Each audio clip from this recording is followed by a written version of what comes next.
but there was an investigation done by a joint committee that reported on the information that the U.S. intelligence agencies had gathered about 9/11.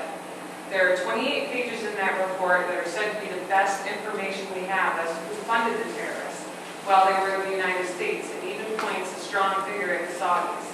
And although those who have received clearance and read these pages say there are no threat to national security, rather just difficult to swallow, these pages remain classified to the public since the Bush administration.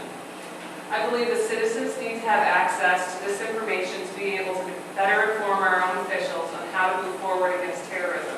Not to mention the families of the victims of 9/11 have been pleading for transparency on this report. So my question is, have you read the pages?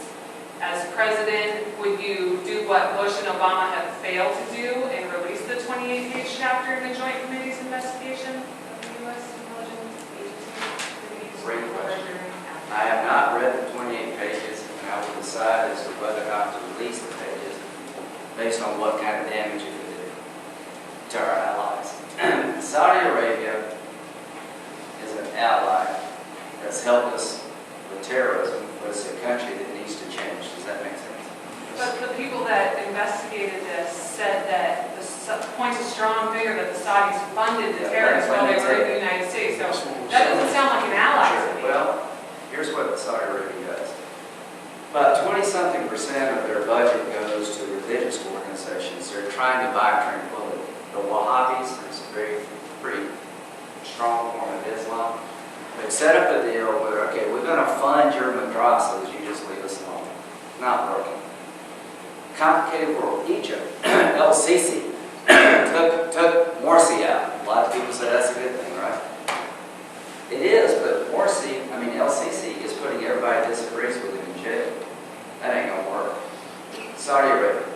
This army I talked about going into Syria, one of the prices for admission for us to help Saudi, stop funding these organizations, stop funding terrorist groups, stop double billing, and let women drive.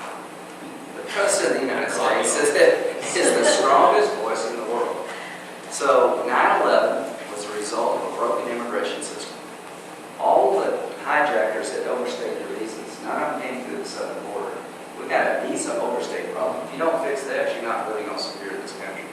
But Saudi Arabia is a country that double deals. Most of these regimes over there double deal. Welcome to the Mideast. Pakistan double deals. They help the Taliban and they fight the Taliban. The next president of the United States needs to bring out the best in them, puts down some markers. We're not going to tolerate the double dealing. That's to China. If you keep hacking into our systems, you keep stealing our intellectual property, if you keep building islands over resource-rich waters claimed to others, forget about having a normal relationship with us. You just got to be tough. So I can't promise you I release the 28 pages because I don't know